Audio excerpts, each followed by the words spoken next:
y hablarles y estar con ustedes y hablar de asuntos importantes acerca del asunto de entender la historia general de la Biblia. Entonces, simplemente para presentar lo que vamos a estar haciendo, las primeras dos sesiones que vamos a estar viendo van a estar dirigidas hacia hablar del asunto de la interpretación, principios de interpretación bíblicos o hermenéutica.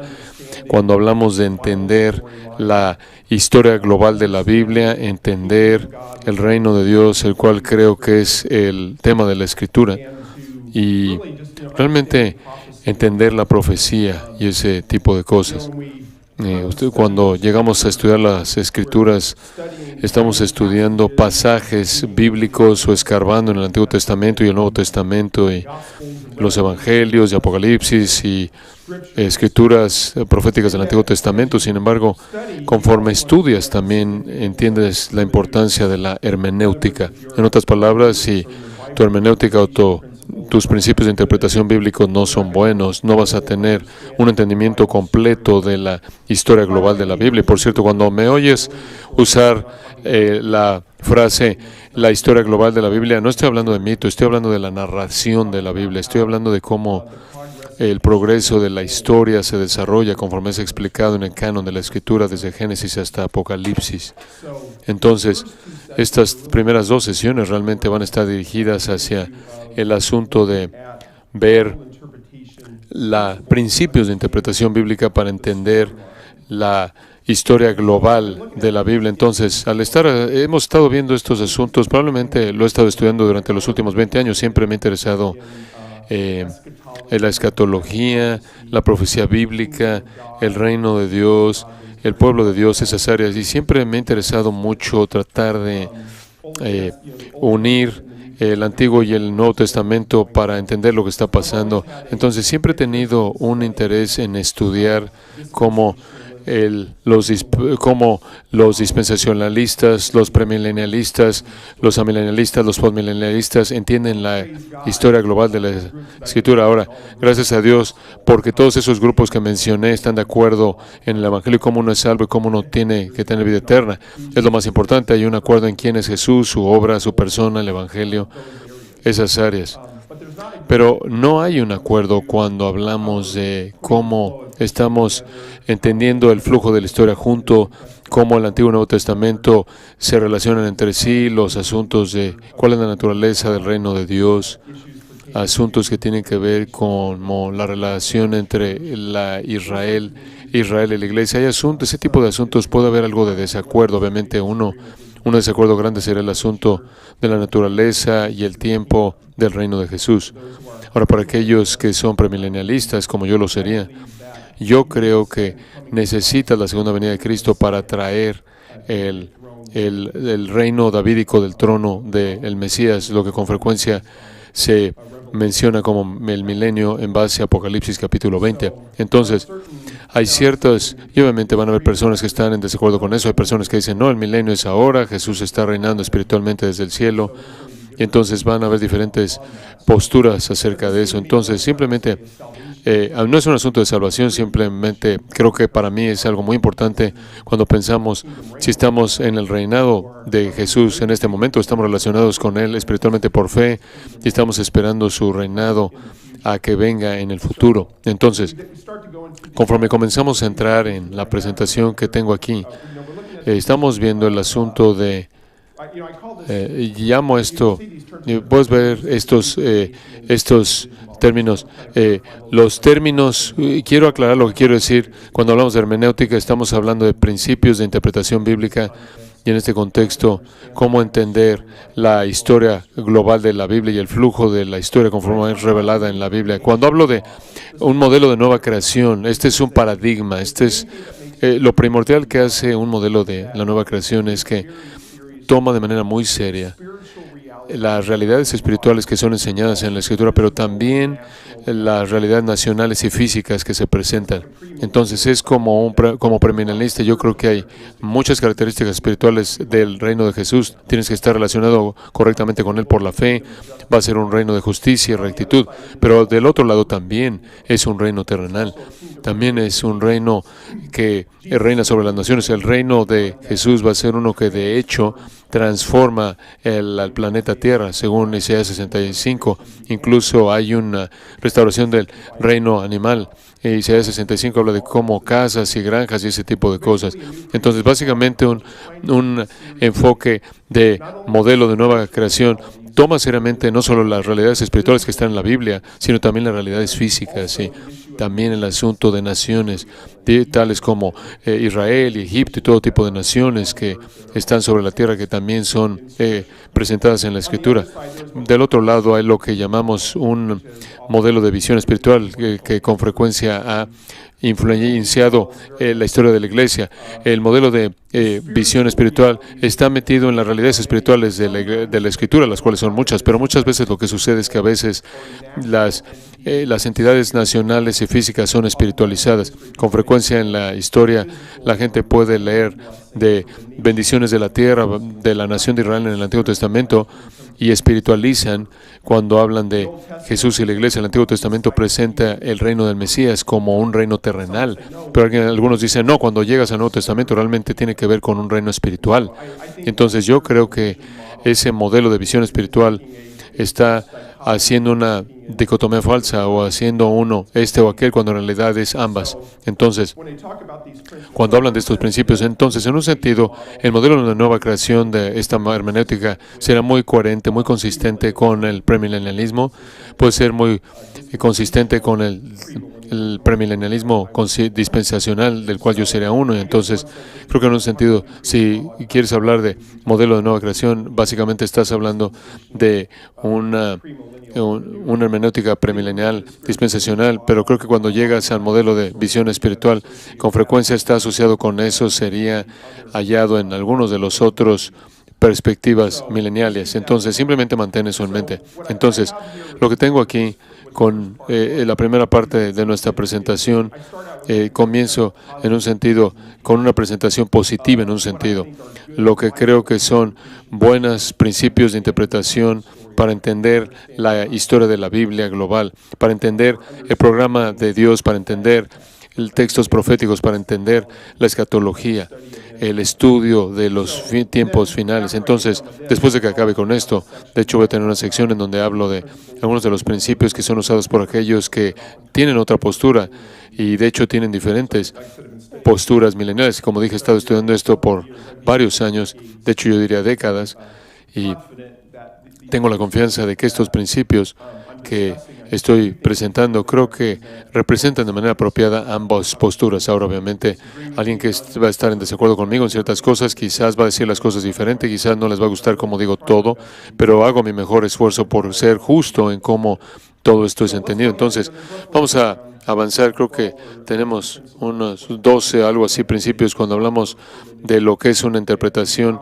una hermenéutica correcta para entender la historia global de la Biblia. Ahora, algunas de estas van a ser muy simples, quizás podrás decir, oh, claro, eso es lo que todo cristiano debe decir, y algunos comienzan a ser un poco detallados y vamos a enfatizar algunas de las diferencias que tienes con otras posturas, pero de nuevo, el propósito de este mensaje en particular es presentar principios que creo que son útiles para entender el programa del reino, la historia global de la Biblia y un entendimiento más claro de lo que está pasando con el flujo de la Escritura.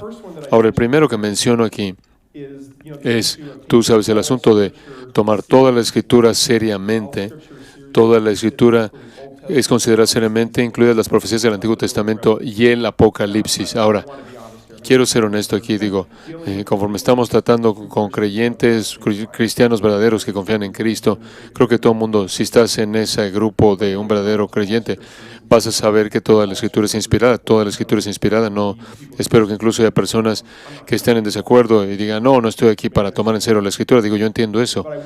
Pero voy a decir que cuando llegas la siguiente parte de esto, cuando hablas de incluir profecías del Antiguo Testamento y la revelación y el Apocalipsis, creo que hay un punto específico que tiene que aclararse aquí, porque creo que cuando tocas diferentes posturas y cómo entienden la Biblia, creo que aquellos que son más dispensacionales, más premilenialistas, son más dadas a estudiar de manera seria y en su propio contexto los diferentes pasajes del Antiguo Testamento que están prediciendo cosas, lo que llamaríamos profecía del Antiguo Testamento. Entonces creo que no solo debemos afirmar que toda la Escritura debe ser considerada seriamente, sino que también tenemos que entender que eso incluye el Antiguo Testamento y también incluye secciones proféticas del Antiguo Testamento. Lo que quiero decir es que creo que las secciones proféticas del Antiguo Testamento contribuyen a la historia global de la Biblia en su propio derecho.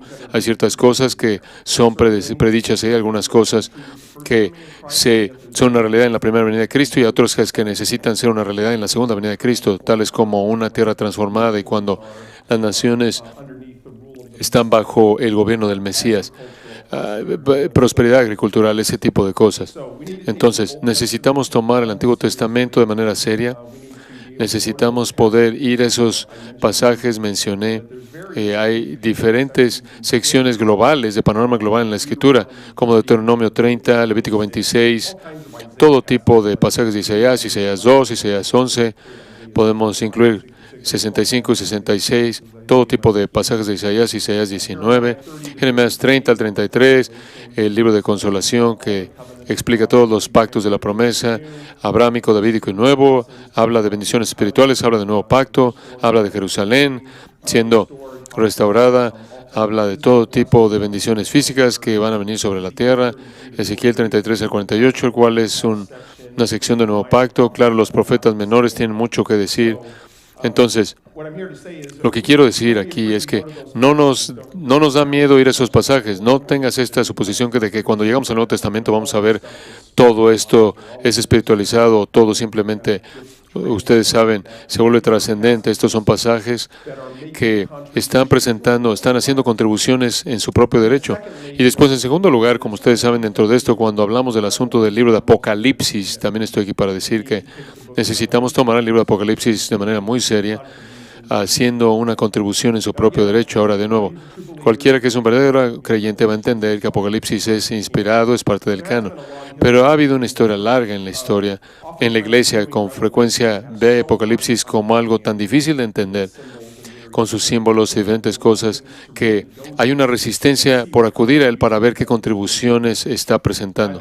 Pero creo que cuando todo es dicho y hecho, Apocalipsis con frecuencia, en la mayoría de los casos, es simplemente está explicando ciertos eventos que están por venir, que ya han sido explicados en la Escritura. Ya hay muchas cosas en el discurso del Monte de los Olivos, y también está en Apocalipsis. Hay mucho en el pequeño Isaías 24 al 27, en el pequeño Apocalipsis, que está ahí en Isaías, que también está en Apocalipsis. Incluso yo diría que la escritura de Apocalipsis, cuando hablamos de cronología que está por venir, es predecida primordialmente o en gran parte por los profetas del Antiguo Testamento o Jesús en el discurso del Monte de los Olivos, cuando Él dijo, en esencia va a venir un tiempo de tribulación o el día del Señor, el Señor va a venir a la tierra y después va a venir el reino de la tierra, el reino del Mesías sobre la tierra, y es exactamente en donde ves eso en el libro de Apocalipsis, Apocalipsis capítulos 6 al 19, eso está describiendo el tiempo de tribulación del día del Señor. Al final de Apocalipsis 19 habla de la venida del Señor aquí a la tierra y después en Apocalipsis 20 habla del reino del Mesías.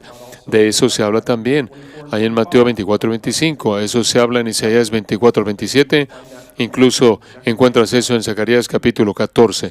Entonces, todo eso para decir, no para entrar en una gran explicación del libro de Apocalipsis en este punto, pero de nuevo, no hagas lo que muchos han hecho con frecuencia en la Escritura y digan, ese es de otro género diferente, ese es un género apocalíptico y realmente no sabemos lo que está pasando. O tenemos que tener otros pasajes de la Escritura informando el significado del libro de Apocalipsis. Y de nuevo, yo creo que la Escritura está en armonía con la Escritura, pero el punto primordial aquí es que el libro de Apocalipsis debe ser tomado de manera seria porque está haciendo contribuciones. Por ejemplo, les Apocalipsis 3 está hablando de una bestia, está hablando del anticristo aquí en la tierra. O el anticristo, se habla del anticristo en varias veces en el libro de Daniel 9:27, 11, otros pasajes. Y entonces, pero cuando llegas al libro de Apocalipsis, capítulo 13, empiezas a tener más detalles acerca de cómo es este personaje del anticristo y lo que va a hacer, y esto armoniza creo yo, con otras escrituras. Entonces, menciono aquí que Apocalipsis es un libro complejo con muchos símbolos, pero promete una bendición para aquellos que lo leen y lo obedecen seriamente. Entonces simplemente escuche esto. Apocalipsis le promete bendición a aquellos que lo leen y obedecen lo que tiene que decir. Entonces, de nuevo, yo entiendo que cualquier persona que es un cristiano verdadero va a decir, tomo toda la Escritura seriamente, pero realmente estoy aquí presentando un ruego y un desafío de que el Antiguo Testamento, las porciones proféticas del Antiguo Testamento están haciendo contribuciones a la línea global de la Biblia y también el libro de Apocalipsis, pero con frecuencia en la historia de la Iglesia, no creo que en las secciones proféticas del Antiguo Testamento y el libro del Apocalipsis no se han tomado seriamente. Entonces, una buena hermenéutica involucraría tomar esas secciones de manera tan seria y estudiarse en su propio derecho. Claro, siempre comparamos Escritura con Escritura. No estoy diciendo que traten de entenderla de manera independiente de otra Escritura, pero necesitan ser tomadas seriamente. Ahora, el siguiente punto aquí, avanzando un segundo, sería la necesidad de interpretación contextual consistente de toda la Escritura. Entonces, va a haber una gran diferencia, ustedes saben, en la historia de la Iglesia entre diferentes posturas de escatológicas y de hermenéutica, teología. El lado que estaría más del lado premilenial, dispensacionalista, diría, y creo que de manera correcta, que necesitamos tener una hermenéutica consistente, una hermenéutica literal consistente, una hermenéutica contextual consistente aplicada a toda la Escritura. Entonces, en ese sentido, la manera de entender la historia global de la Biblia, incluyendo la persona y obra de Cristo, es ir a toda la Escritura con una hermenéutica consistente, una hermenéutica contextual, con frecuencia lo que se llama una hermenéutica literal gramática. Ahora, de nuevo, van a ver aquellos que están del otro lado, vamos a entrar en esto cuando lleguemos a la segunda parte del mensaje, que van a decir, no, está bien usar una hermenéutica literal, tú sabes, para muchas cosas, particularmente narrativas históricas, pero cuando hablas de la profecía o profecía del Antiguo Testamento, tenemos que entender tenemos que entender esas de manera más espiritual o figurada, y algunos van a decir, necesitamos sensus plenior, necesitamos como una hermenéutica de significado más pleno que entre ahí. Difícilmente alguien va a decir que es muy importante la hermenéutica literal, que con frecuencia se usa en la Escritura. Algunos dicen, tú sabes, necesitamos una hermenéutica una hermenéutica cristológica o de sentido más pleno para ver cosas que todavía quizás no puedes entender a partir de una hermenéutica literal histórica. Y de nuevo yo pausaría y diría que si estás siendo fiel y usando y estás usando una histórica literal de manera consistente en toda la Escritura, vas a entender la historia global de la Biblia, vas a entender la importancia y la centralidad de la persona y obra de Cristo. No estás perdiéndote a Cristo si estás tratando de entender los pasajes de la Biblia según su contexto, porque todo termina apuntando a Él. Hay un sentido en el que todo termina relacionado con Él. Entonces, yo creo que eso es clave. Menciono aquí también que mucho de esto se encuentra en el asunto del uso del Antiguo Testamento y el Nuevo Testamento, y de hecho tengo un libro que está por salir el 30 de junio, el Antiguo y el Nuevo, publicado por CRES, Casa de Publicaciones CRES, en donde casi cubro las 350 citas del Antiguo Testamento en el Nuevo Testamento, y ahí es donde hay mucho debate en lo que está pasando con los usos del Nuevo Testamento y del Antiguo Testamento. Y una de las cosas que encontré conforme estaba en mi estudio, aunque muchas personas piensan que el Nuevo Testamento está espiritualizando el Antiguo Testamento, reinterpretándolo, de hecho no es el caso. De hecho, he encontrado, y otros han encontrado también, que vas a ver la cantidad abrumadora de ejemplos que no todos están usando el Antiguo Testamento de manera contextual. Sé que ese es un tema enorme y no podemos entrar en mucha profundidad en eso en este momento, pero yo creo que en mi propio estudio personal, que los autores del Nuevo Testamento y las personas están usando el Antiguo Testamento de manera bastante literal, bastante contextual. Y si usamos buena hermenéutica, vamos a llegar a conclusiones apropiadas. Entonces, tengo una cita aquí de J.C. Ryle. Cito a J.C. Ryle mucho porque realmente me gusta su hermenéutica.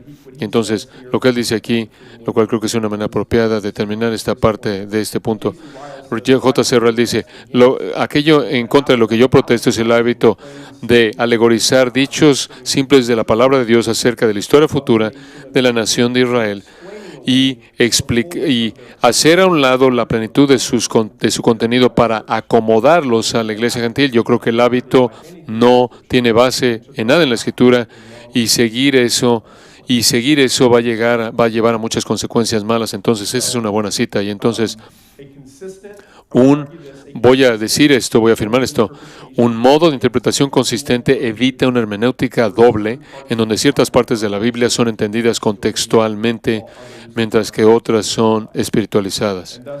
Y de esta manera, una hermenéutica de nueva creación, la cual creo que yo será consistente con el premilenialismo y con el dispensacionalismo, no espiritualiza realidades tangibles. De hecho, esa es una de las partes realmente importantes de un modelo de nueva creación, es entender que el mundo de Dios incluye tanto elementos materiales como inmateriales, y ambos son importantes, y el plan de restauración de todas las cosas que Dios está buscando en Cristo incluye la restauración de todas las cosas. Entonces, de nuevo, no es la intención de Dios simplemente espiritualizar todo que es físico en relación a la tierra, y la tierra de Israel, las bendiciones físicas de Israel, sino que está buscando la restauración de esas cosas. Yo creo que es verdad que en la época en la que vivimos, las bendiciones primordiales que tenemos son espirituales, cosas como nuevo corazón, el Espíritu Santo morando en nosotros, pero la segunda venida también trae un cumplimiento de esas dimensiones físicas de los pactos con respecto a la tierra, Israel, las naciones, y de nuevo, una tierra restaurada, el reino animal y todo ese tipo de cosas. Entonces, creo que es importante que no espiritualicemos realidades tangibles, porque tanto lo material como lo inmaterial, las esferas materiales e inmateriales son importantes en los propósitos de Dios. Esa es la razón por la que cuando lees salmos mesiánicos acerca del reinado del Mesías, es un reinado que involucra a Israel, está sobre la tierra, involucra naciones, involucra la restauración del orden creado, todo ese tipo de cosas. Entonces, tomamos esas cosas de manera muy seria. También me gusta esta cita de lo que leemos de Pablo en Hechos 26-22. Tenemos algo de entendimiento de cómo él veía el Antiguo Testamento y sus profecías. Entonces, cuando Pablo estaba siendo juzgado, él dijo: pero habiendo obtenido auxilio de Dios, persevero hasta el día de hoy, dando testimonio a pequeños y a grandes, no diciendo nada fuera de las cosas que los profetas y Moisés dijeron que habían de suceder.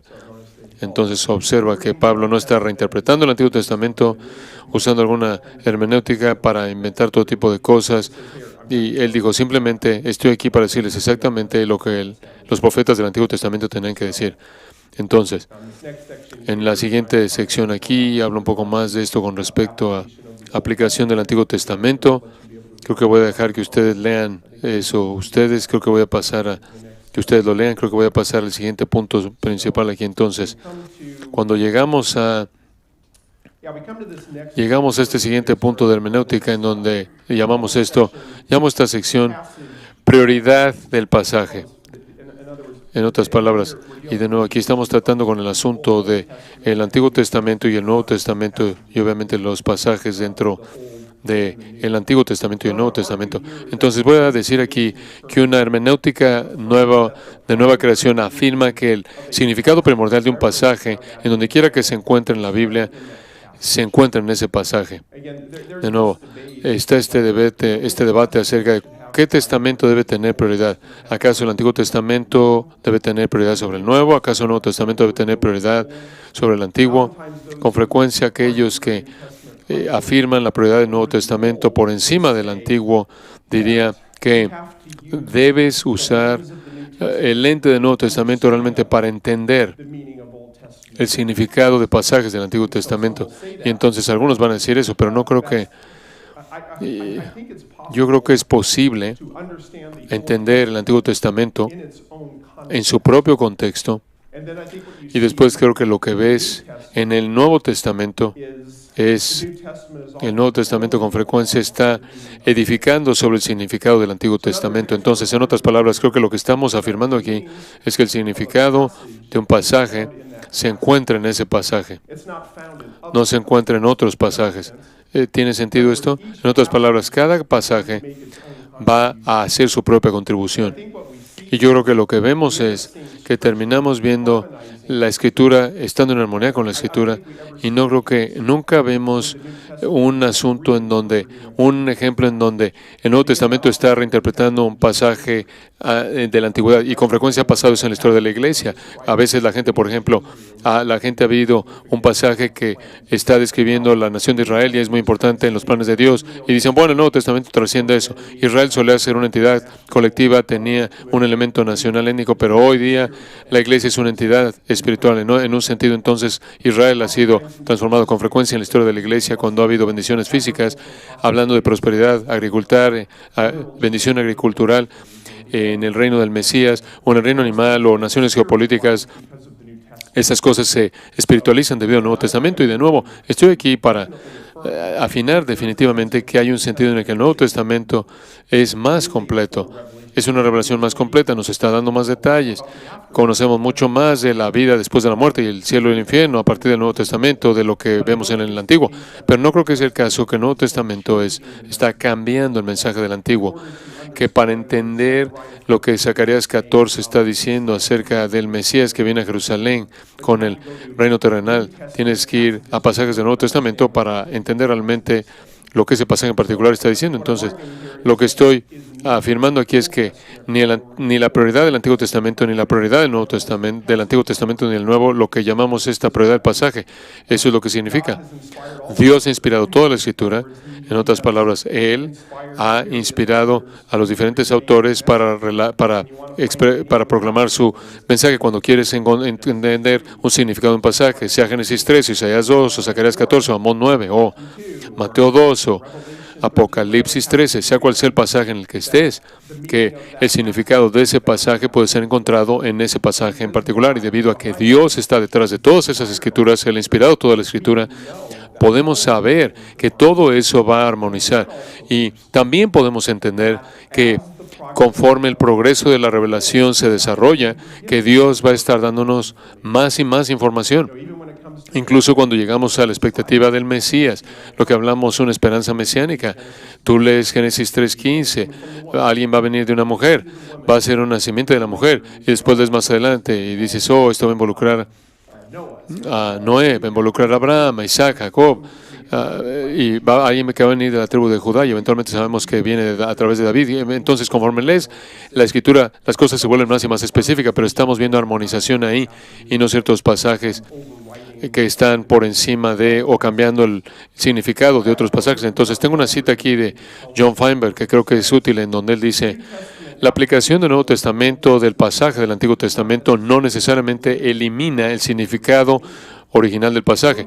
Ningún escritor del Nuevo Testamento afirma que su entendimiento nuevo del pasaje del Antiguo Testamento cancela el significado del pasaje del Antiguo Testamento en su propio contexto, o que la nueva aplicación es el único significado del pasaje del Antiguo Testamento.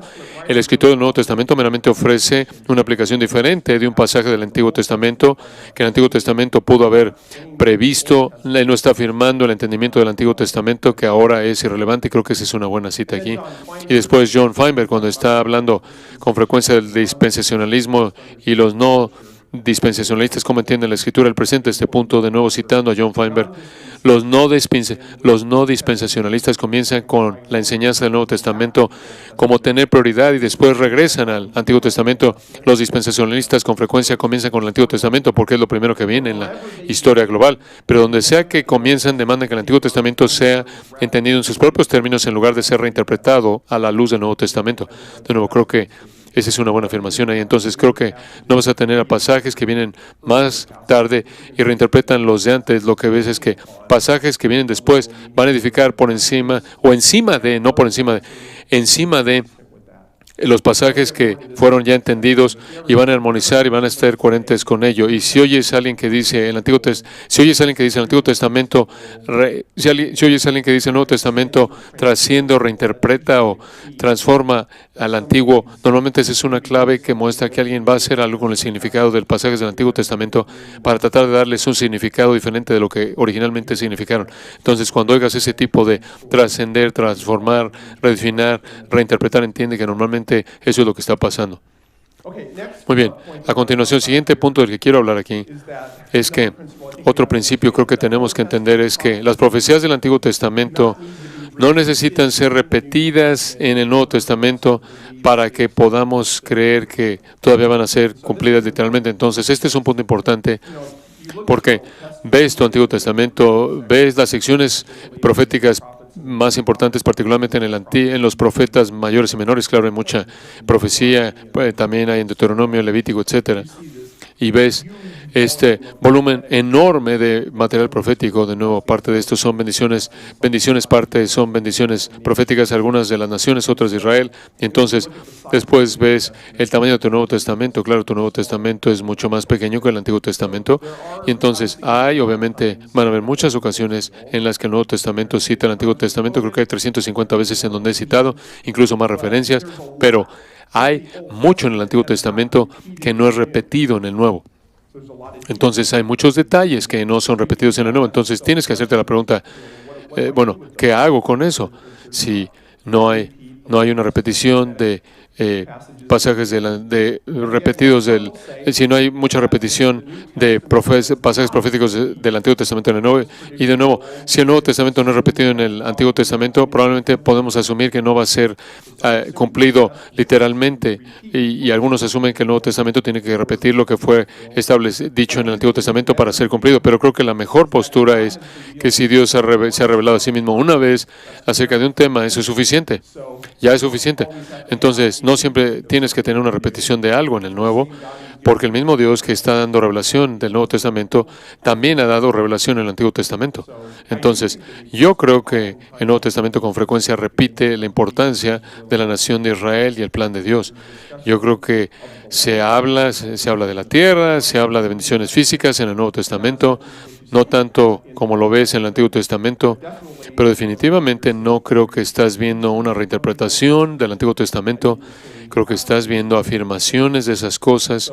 Entonces, el punto primordial que será aquí es que si Dios se ha revelado a sí mismo una vez acerca de un tema, no tenemos que decir, bueno, Dios, tienes que volverlo a decir para que nosotros aceptemos eso. Tengo una cita aquí de John Feinberg que creo que John Feinberg, déjenme asegurarme de que es correcto. John Feinberg, sí, presenta el punto de que si el Nuevo Testamento no rechaza de manera explícita una citación del Antiguo Testamento, está cancelada. Pero si Dios, Él dice, ¿por qué algo que es claramente un asunto de revelación del Antiguo Testamento tiene que ser repetido en el Nuevo Testamento para que tenga validez continua? Entonces, ¿por qué lo opuesto no es el caso? ¿Acaso la promesa del Antiguo Testamento debe ser considerada como en efecto, a menos de que el Nuevo Testamento diga lo contrario? En otras palabras, no podemos decir, y es importante esto, y cito, porque Dios ya en el Antiguo Testamento ha roto el silencio y nos ha dado lo que Él piensa. Entonces, normalmente cuando hablamos de las cosas que son controversiales como Israel y edificios, templos estructurales, bendiciones físicas, creo que de hecho ves reafirmaciones de esas cosas en el Nuevo Testamento. Incluso si no lo hubiera, si Dios se reveló a sí mismo en ese asunto, Dios no tiene que repetirlo para que sea implementado. Muy bien. Vamos al siguiente punto aquí. El siguiente punto hermenéutico que creo que del que vamos a hablar es que el progreso de la revelación no cancela o transforma las promesas incondicionales para la audiencia original. Básicamente lo que estamos aquí presentando aquí es que la Escritura es muy clara. Dios guarda sus promesas. También es verdad que cuando alguien se compromete con una promesa, que hay un componente ético por el que está haciendo la promesa, está obligándose a aquel a quien le está haciendo la promesa. Y entonces, lo que estamos afirmando aquí es esto. Un enfoque correcto de la hermenéutica, creo yo, sería este. Si una promesa del Antiguo Testamento se hace de manera incondicional con un grupo específico como Israel, entonces esa promesa debe ser cumplida con ese grupo. Así como los detalles de las promesas importan, así también para los destinatarios originales Así también los destinatarios originales de las promesas importan. En otras palabras, obviamente vemos el contenido de las promesas, pero también vemos a quién se le hizo esa promesa. Y creo que eso particularmente tiene importancia para Israel, lo cual en el Antiguo Testamento es una entidad nacional colectiva. Entonces, hay promesas que se hacen específicamente a ellos. Digo, si lees Deuteronomio 28 al 30, si lees Levítico 26 y otros pasajes, es bastante obvio que lo que estás leyendo es que cuando Dios presenta dos caminos, es Israel, si tú me obedeces, vas a recibir todas estas bendiciones, y eso incluye bendiciones espirituales y bendiciones físicas y bendiciones en la tierra. Y vas a ser protegido de tus enemigos y vas a tener la lluvia apropiada en su temporada. Pero si desobedeces, entonces van a haber maldiciones, van a haber cosas negativas que pasan en la tierra. Tus enemigos van a tener la victoria sobre ti, incluso vas a ser dispersado y vas a ser expulsado de la tierra por un tiempo. Pero después, normalmente cuando tienes esas predicciones, también está la promesa de que después de que fueron expulsados de la tierra, vas a ser traído de regreso a la tierra de la promesa, en un contexto de salvación, en un contexto de restauración. Y entonces, lo que estamos diciendo aquí es que, todos nosotros estaremos de acuerdo con que Israel es una entidad nacional colectiva, como tal, ha recibido maldiciones por su desobediencia al pacto, pero con frecuencia las bendiciones que se le prometen a Israel, parece que todavía en el futuro, con frecuencia son espiritualizadas y se aplican a la iglesia. Entonces, tienes a Israel experimentando maldiciones, pero no tienes a Israel como una entidad recibiendo las bendiciones. De nuevo, estoy aquí para decir que no creo que esa es la manera en la que funciona. Tenemos que tomar seriamente las promesas que son hechas a grupos específicos, tales como Israel. Ahora tengo una cita aquí de Greg Blasing que creo que es útil. Él está hablando del tipo de la naturaleza de una promesa, en donde lo que él dice es que una promesa involucra una obligación, y cuando alguien hace una promesa, no solo están afirmando algo, están haciendo algo. Están formando una relación y creando una expectativa que conlleva obligación moral. El no cumplir una promesa es una violación de la palabra de uno. Es un asunto serio. Una vez que la promesa es hecha, una relación ha sido implementada y una expectativa ha sido establecida en la integridad personal. Entonces, las promesas no son cosas abstractas sin contexto, son hechas con ciertas personas. Jorge Peters una vez escribió acerca de las promesas de restauración al Israel.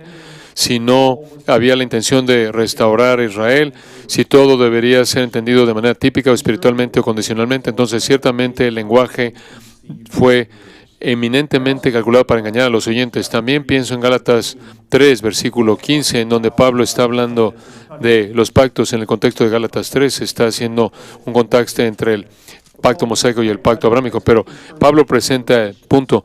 Hermanos, hablo en términos humanos. Un pacto, aunque sea de hombre, una vez ratificado, nadie lo invalida ni le añade.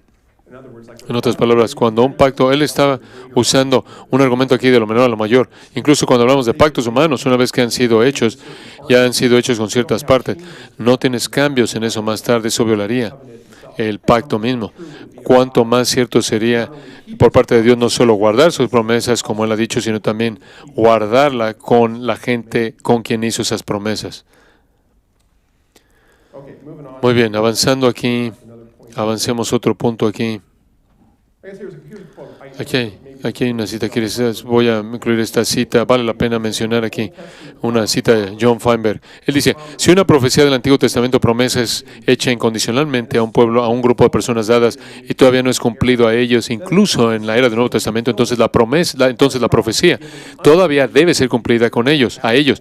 Mientras que una profecía dada incondicionalmente a Israel tiene un cumplimiento para la iglesia, si el Nuevo Testamento la aplica a la iglesia, y me gusta esta afirmación al final, también debe ser cumplido Israel. El progreso de la revelación no puede cancelar las promesas incondicionales. Él incluso dice no.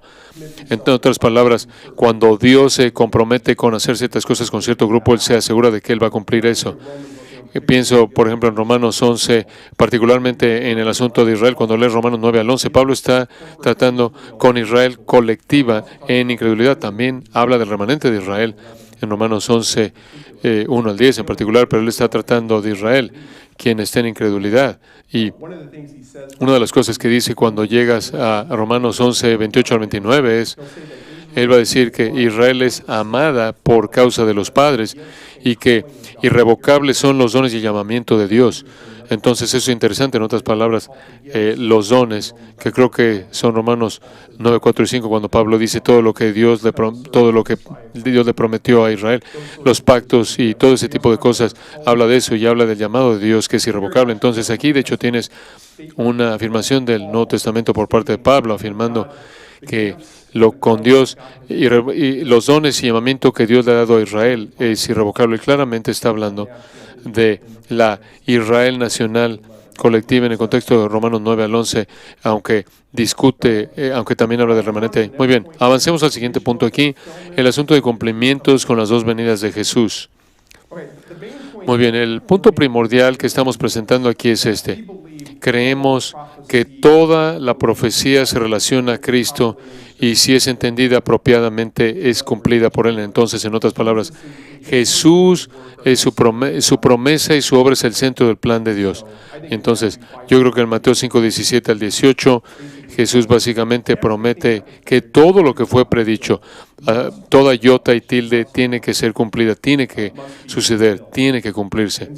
Y entonces, Jesús es la simiente definitiva de Abraham, Gálatas 3:16. Él es el que trae el nuevo pacto, Él es la simiente definitiva. Entonces, tenemos todas estas promesas espirituales, físicas, los pactos, predicciones del reino, predicciones de Israel, predicción de las naciones, predicciones de la unidad de judío y gentil, son las bendiciones que veremos en la iglesia. Ahora, el asunto que entra en juego aquí es cómo es que todas esas promesas se relacionan con las dos venidas de Jesús, porque una cosa que sabemos ahora, con el canon terminado y mirando hacia atrás, es que hay dos venidas del Mesías. Entonces, la Escritura presenta, creo que es una inferencia apropiada, no una apropiada, sino sólida, que el hecho de que hay dos venidas de el Mesías, de quien es Jesús, está ligado al hecho de que encuentra diferentes cumplimientos de la Escritura con la primera venida de Jesús y la segunda venida de Jesús. Y entonces, lo que no tenemos que hacer es que no tenemos que decir, como algunos lo han hecho, incluso menciono algunos en este documento, algunos van a decir, bueno, todo es cumplido con la primera venida de Jesús. Eso no es verdad. Han habido algunas ocasiones en las que la gente ha dicho, bueno, cuando hablamos de el cumplimiento de casi todo, tenemos que esperar la segunda venida, todo va a cumplirse allá. No, tampoco será correcto. Creo que no todo es cumplido en la primera venida, o todo será cumplido en la segunda venida de Cristo. Creo que lo que ves es que ves cumplimiento en etapas. No tenemos tiempo de entrar en Hechos 3, 18 al 21, pero creo que si lees Hechos 3, 18, Pedro va a decir que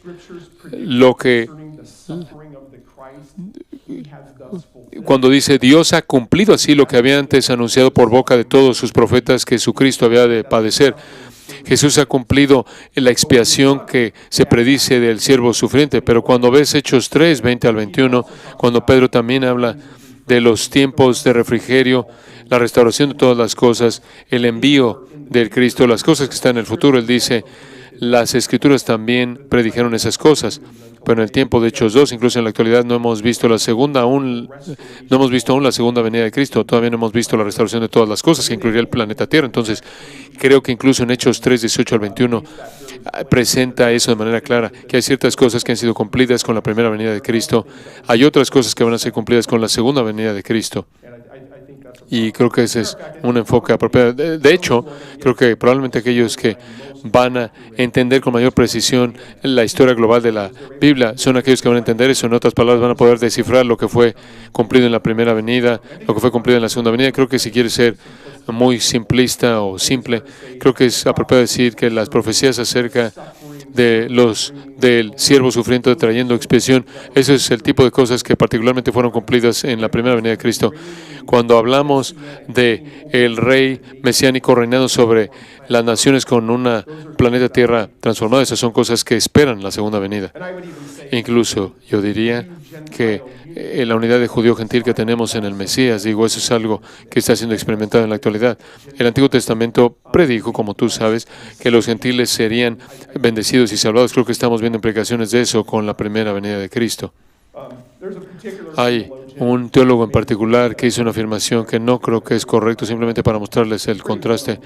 Un teólogo bastante bien conocido, y quiero decir de manera categórica, y él dijo todo, no soy yo, él dijo todo, toda la profecía fue cumplida en el evento del Evangelio en la primera venida de Cristo. Y de nuevo, yo diría, sí hay cosas importantes que fueron cumplidas en la primera venida de Cristo, les puedo dar una lista larga de cosas que fueron cumplidas en la primera venida de Cristo, pero no todo fue cumplido.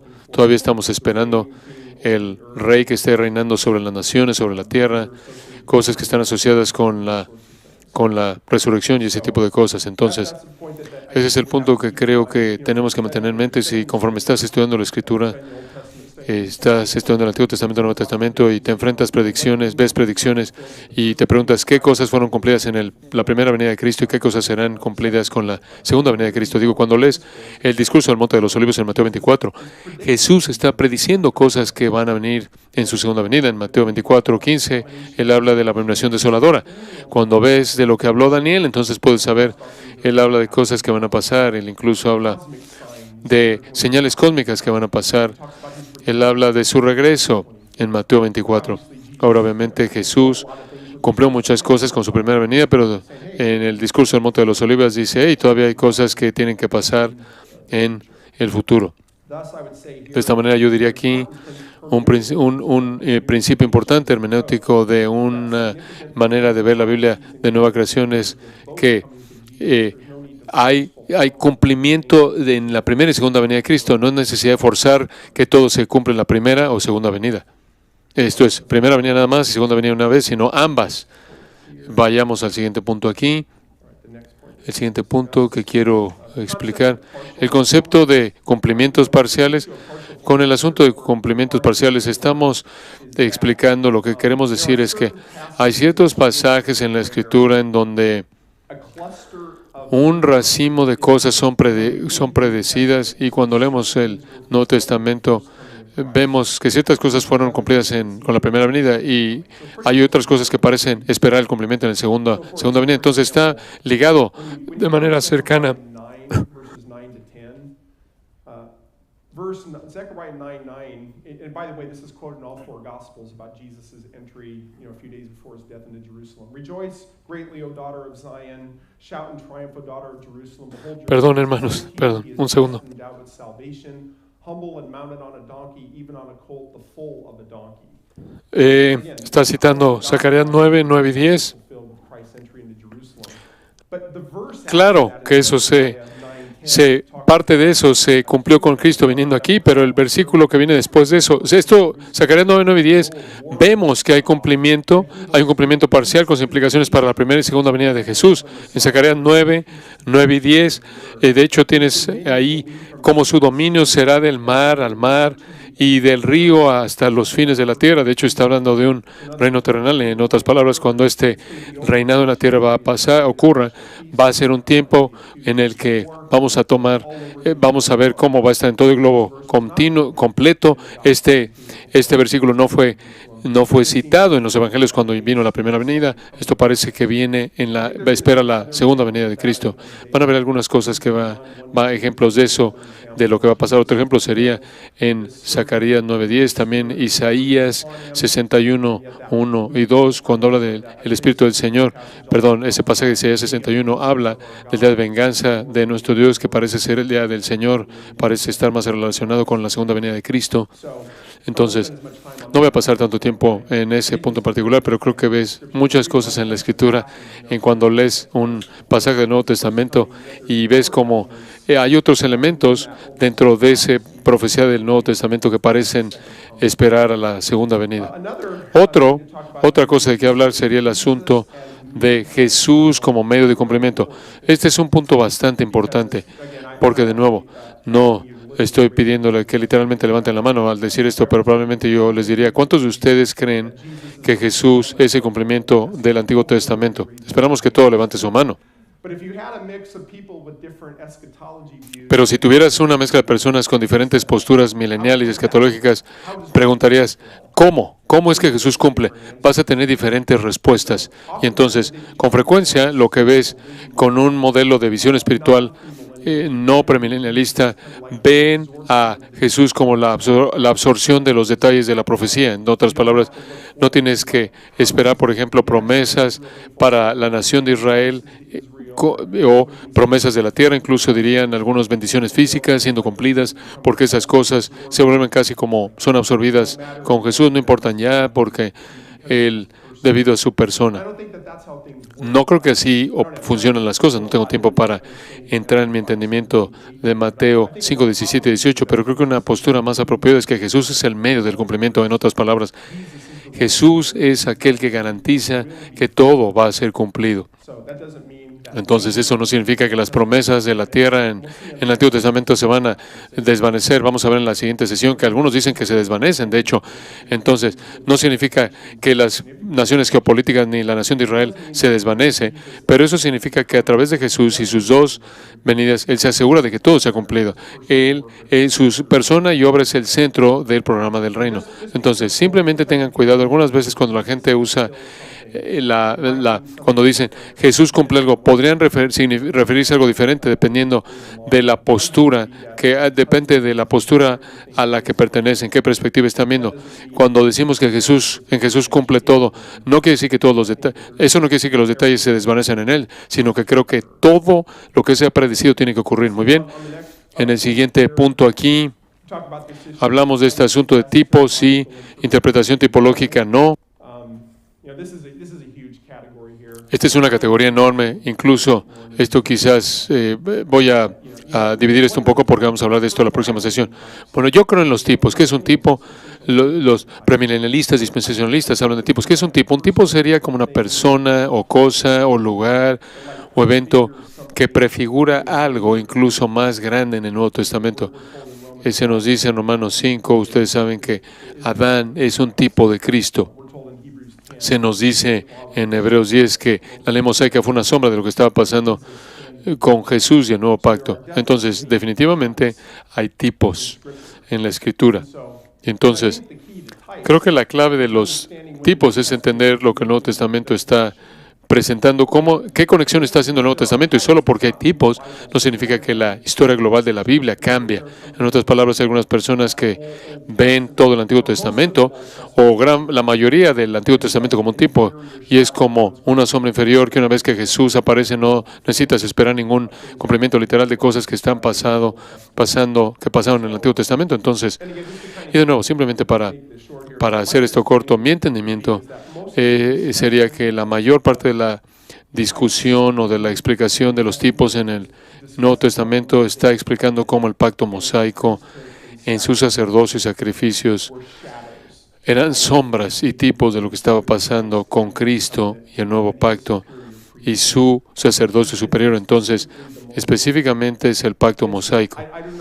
No encuentro los elementos del pacto davídico y nuevo y abrámico para decir que literalmente es predecido algo acerca de los pactos davídico, abrámico, nuevo, y en cierta manera encuentras un cumplimiento espiritual trascendente que se lleva a cabo en esta época en particular. Entonces creo que cuando hablamos de tipos entendemos que son reales. Hay una continuidad en la Escritura que muestra que Dios está detrás de la historia, pero no debemos estar usando los tipos para trascender la línea de la historia global de la Biblia. Eso es lo que algunas personas hacen. Tomas personas literalmente en el Antiguo Testamento y parecen indicar naciones geopolíticas, tierra, nación, bendición para Israel, y dicen, bueno, debido a los tipos sabemos que esas cosas no son importantes por sí solas y va a haber una espiritualización de esas cosas. Vamos a entrar en eso un poco más en la próxima sesión. Nos acercamos rápido aquí a terminar. No, simplemente para llegar a 2 puntos de conclusión aquí. Yo diría que una hermenéutica de nueva creación no es supersesionista en términos de cómo ves el asunto de Israel y la Iglesia. Una perspectiva supersesionista sería que debido a que Jesús cumple o reemplaza o trasciende a la Israel nacional a tal grado que la Israel nacional ya no es teológicamente importante o ya no tiene ninguna función no tiene ninguna función en el futuro. Esa sería una perspectiva supersesionista. La idea es que Jesús cumple Israel y todo aquel que está en Jesús se vuelve parte del Israel espiritual. Y el resultado es que Israel como entidad colectiva ya no es corporativa, ya no es importante.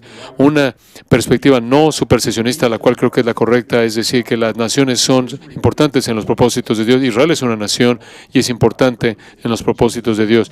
Cuando Jesús regrese, Él no va a venir no va a venir ahí con una ceremonia enorme en la ceremonia en el cielo, sino va a venir para gobernar en el trono de David, va a gobernar desde Jerusalén, va a gobernar las naciones, viene para gobernar desde Israel.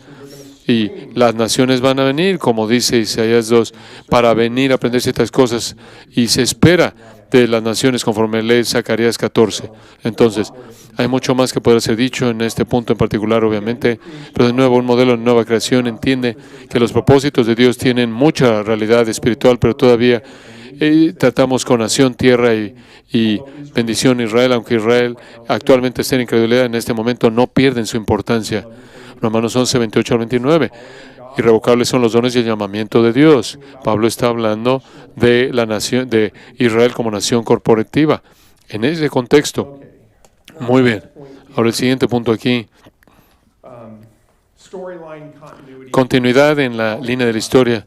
Voy a presentar este punto rápido porque sé que se nos acabó el tiempo. Aquí lo que estamos diciendo en la continuidad de la línea de la historia, la línea de la historia, la trama del Antiguo Testamento está relacionada con la trama de la historia del Nuevo Testamento. Y lo que es importante en el Antiguo Testamento es importante en el Nuevo Testamento. Entonces, ¿cuál es la dimensión primordial que vemos en el Nuevo Testamento? Que Jesús, Él es la simiente definitiva de Abraham, Él es el David definitivo, Él es el que trae el nuevo pacto, Él es el que va a hacer que las cosas sucedan. Pero su venida no significa que todas esas cosas que pensabas que eran importantes en el Antiguo Testamento ya no lo son. Todo tiene que ver con realidades espirituales. Ahora se te dijo que el reino, te habían dicho en el Antiguo Testamento que iba a gobernar en la tierra y sobre las naciones, pero adivina que ahora es espiritual hoy día. No es así.